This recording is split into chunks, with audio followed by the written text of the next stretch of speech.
Karima Brick et Rémi Villemure. Philippe Richard Bertrand est avec nous, expert en commercialisation en technologie. Salut Philippe Richard. Salut, ça va bien? Ça va bien, merci. Écoute, 500 millions de dollars pour le siège social d'Hydro-Québec? Oui, en fait, Hydro-Québec, il faut savoir que c'est le siège social qui est à Montréal, sur le boulevard René-Lévesque, date depuis de plus de 60 ans. Est-ce qu'on a par contre réellement besoin de mettre 500 millions? Là? C'est beaucoup, beaucoup d'argent pour rénover un immeuble quand on sait l'état du réseau hydroélectrique de Hydro-Québec. Là. Il y a de plus en plus de municipalités, que ce soit à Laval, il y a des gens à Terrebonne qui se plaignent de pannes répétées là, quand il fait beau, gros soleil. Il y a des régions du Québec aussi où il y a du délestage. Donc, est-ce que c'est une bonne utilisation des fonds chez Hydro-Québec que de mettre 500 millions dans son siège social? Bon, c'est à se questionner. Tu sais, je pense qu'il faut se poser la question à la fin de la journée. Est-ce que ça vaut la peine réellement de rénover cet immeuble-là? Pourquoi ne pas le vendre simplement, puis quelqu'un d'autre s'occupera de la rénovation pour en faire quelque chose d'autre? Non, mais 500 millions, me semble que quand ça coûte aussi cher, c'est parce qu'il n'y a plus rien qui marche là, dans cet immeuble-là. Là. C'est quoi? Il faut tout refaire au complet? Là? Ou c'est rendu que c'est cher, rénové, fait que c'est juste normal, 500 millions? Ben, je pense ce qui est évoqué dans l'article du Journal de Montréal, c'est qu'on serait à ce qu'il appelle la durée utile de l'immeuble. Mais encore une fois, il faut savoir dans cet immeuble-là, là, pour ton information, il y a 30 ans, c'était où avait le cabinet du premier ministre, c'était au dernier étage de chez Hydro-Québec à une certaine époque. Donc, c'est un immeuble qui a quand même, et pour ceux qui ont déjà rentré dans l'immeuble, là, parce que tu peux aller payer ton compte. Bon, aujourd'hui, on fait plus ça là, parce qu'on paye par Internet, là, mais il y a du marbre partout. C'est un bel immeuble. Bon, est-ce que la mécanique, l'air climatisé est à refaire? Encore une fois, 500 millions. On comprend qu'il y a des Québécois en ce moment qui ont de la misère à payer leur épicerie. Il y a des Québécois qui ont de la misère à...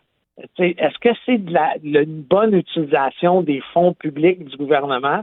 Là, vous allez me dire, oui, mais c'est une société indépendante. J'en conviens. Bien là, c'est à se questionner, encore une fois. Est-ce qu'on pourrait pas mettre ce 500 millions-là sur l'efficacité énergétique plutôt que dans un immeuble, sachant que le gouvernement du Québec a aussi d'autres immeubles qui lui appartiennent, qui sont à moitié vides, là.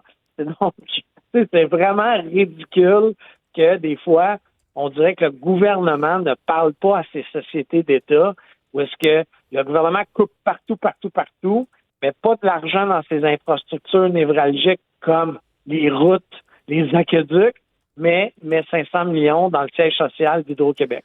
Oui, tu sais, puis le problème avec des affaires de même, c'est que la prochaine fois qu'Hydro-Québec va dire on manque d'argent ou la société a changé, je sais pas, le contexte géopolitique fait en sorte qu'on a des difficultés en ce moment, on va dire non, 500 millions dans les rénovations de l'immeuble, il est là votre argent. C'est ça le problème aussi, c'est que quand ça arrive des affaires de même, tu n'as plus beaucoup d'excuses après pour dire que si tu as des difficultés, c'est pas de ta faute, c'est de la faute des autres.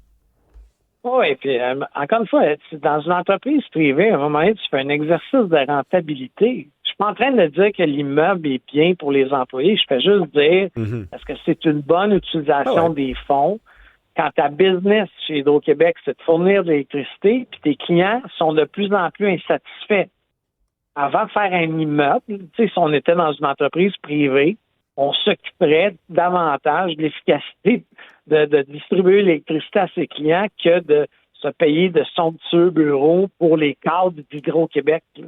On se demandait tantôt, Philippe Richard Bertrand, tu as peut-être manqué le début de l'émission, mais on se demandait à quoi on tient mordicus au Québec. Y a-t-il quelque chose qu'on ne laisserait pas partir, quelque chose qui nous définit spécifiquement?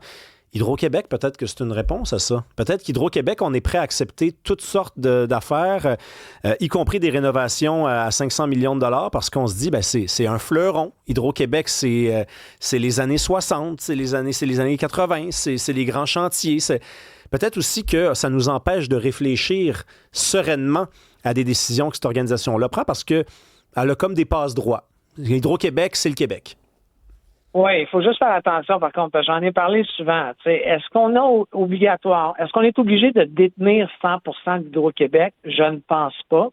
S'il y avait un mix du privé dans l'actionnariat d'Hydro-Québec, je pense qu'on irait chercher d'énormes efficacité, de l'efficacité.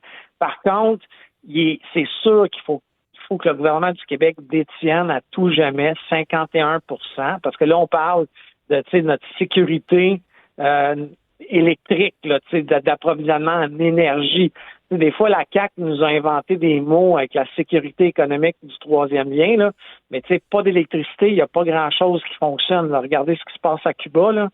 Alors, est-ce que le gouvernement doit détenir Hydro-Québec? Oui, 51 %, mais moi, je prends une place au privé là-dedans pour aller chercher de l'efficacité et de la performance qui va se traduire, pour ton information, par des profits additionnels pour le Québec.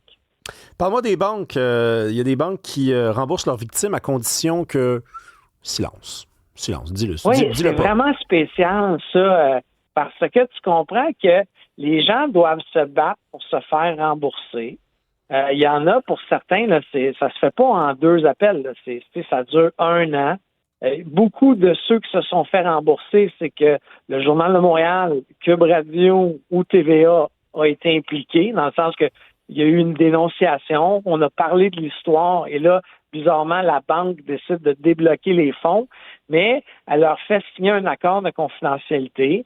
Ces accords-là, il faut faire attention, c'est des accords qui sont devant la loi. Si tu signes cet accord-là, tu ne peux plus en parler, là, réellement. Là.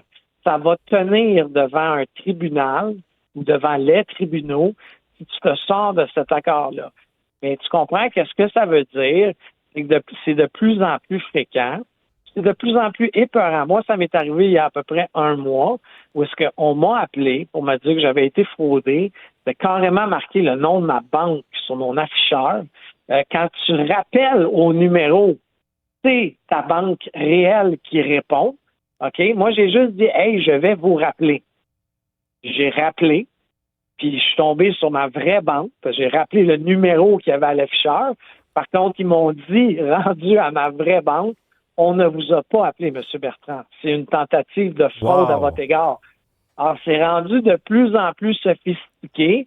Puis moi, le conseil que j'ai à donner aux gens, raccrochez, appelez votre institution financière. En aucun cas, n'ayez une discussion que c'est pas vous qui avez appelé à votre institution financière. Vous êtes proche de votre succursale, débarquez en succursale, mais en aucun cas, ne faites affaire avec quelqu'un qui vous appelle comme ça. Sauf que là, ils vont faire signer des accords de confidentialité. Puis ça, malheureusement, tu n'as pas le choix de le respecter. Là. C'est un document légal. Mais oui, tu le signes. Oui, c'est ça, tu le signes. Mais ça te dit que pour faire ça, je pense qu'ils sont rendus un peu, les banques, là, ils ont perdu le contrôle de comment c'est rendu ultra sophistiqué là, pour te faire avoir. Puis bon, tu sais... 42 000, là, ça change une vie là, quand tu te fais voler 42 000. Il y a des gens là, qui ne se remettront pas de ça pour de même de plus petites sommes. Alors, faites bien attention. Je me demande c'est combien que les banques donnent pour obtenir la confidentialité. Est-ce que c'est beaucoup d'argent? Puis les gens font comme oui, je suis content, je suis satisfait, puis c'est sûr que je dis rien, je signe là, ou si au contraire, on donne très peu d'argent, mais on fait juste rembourser ce qui a été fraudé, puis on s'en tire comme ça. Est-ce que tu as déjà entendu, as-tu une petite idée de ces montants-là, toi? Ben, moi, je me suis fait dire par un grand cabinet d'avocats ce week-end que c'était du cas par cas. Et plus tu as crié un peu dans les médias, plus on va te dédommager. Sauf que, tu sais, c'est rendu là, c'est un peu comme une compagnie d'assurance. On te dit non au début, puis il faut que tu te battes. Puis à un moment, ils vont te dire oui. Mais le oui, ça va être uniquement, on te rembourse le dommage que tu as eu. Donc, la fraude, le vol de fonds, mais on te dédommagera pas outre ça, à moins, bien entendu, que tu aies fait les médias, ou est-ce que là, tu sais, dans certains cas, là, moi, je me rappelle dans l'histoire de la fuite de données de Desjardins, il a fallu que moi, je m'embauche des avocats à mes frais, parce que j'avais une carte de crédit qui avait été ouverte dans une institution avec laquelle j'avais jamais fait d'affaires.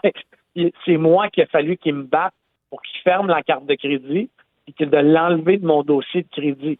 Et puis, j'ai eu aucun recours, moi, par rapport à mon institution bancaire pour ça. Mais tu comprends que j'avais les fonds pour mener cette bataille-là. C'est pas tout le monde qui peut faire ça. Et moi, j'avais été alerté de l'ouverture de cette carte-là assez vite. Encore une fois, j'étais choyé ou privilégié dans le sens où j'ai pu m'embaucher un avocat pour qu'il me règle la situation. Mais le commun des mortels ne peut pas faire ça parce que ça coûte très cher. Ben non, c'est sûr. Philippe Richard, j'aimerais juste te ramener 2 petites secondes au contrat de Pomerleau là, avec Hydro-Québec. Là, on voyait qu'à mi-mai, à peu près, c'était autour de 200 millions de dollars. Là. Bien entendu, le contrat avec Pomerleau seulement. Mais là, on parle d'un total d'autour de 450-500 millions. On dit que c'est des frais d'architecture, des coûts de matériaux. Ça, c'est le porte-parole qui a mentionné ça, M. Batty. Comment que ça peut être le double avec tout le temps des petits trucs sur le côté? Ouais, Je veux dire, on parle quand même du double. Oli. Franchement, c'est le fun, ces affaires-là. Ce qu'il faut savoir, c'est que Pomerleau a sûrement été embauché comme entrepreneur général.